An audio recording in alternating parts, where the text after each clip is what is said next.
Sa bahay at maghapon, kami magkakasama dito na sila, nag-lunch at may merienda, tapos naglalaro lang kami.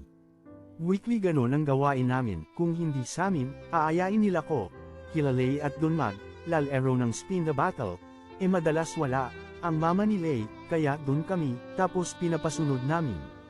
Sila Erwin at Bea, para dun magtambay. At drama kasi sa pasukan, wala na sina Erwin at Kat dahil high school na sila syempre kulang na ang barkada.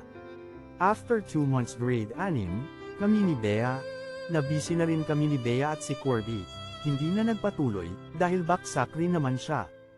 At yun na nga, naalala ko, sunod-sunod ang naging exam namin, pagdating ng 3rd grading, hindi ko na pinagpatuloy, ang therapy ko, dahil mas inuna, ang pag-aaral. After 3rd grade 1 week may mock test kaming grade 6 at awa ng Diyos nakapasa kami ni Bea, at kasama kami sa list of graduating.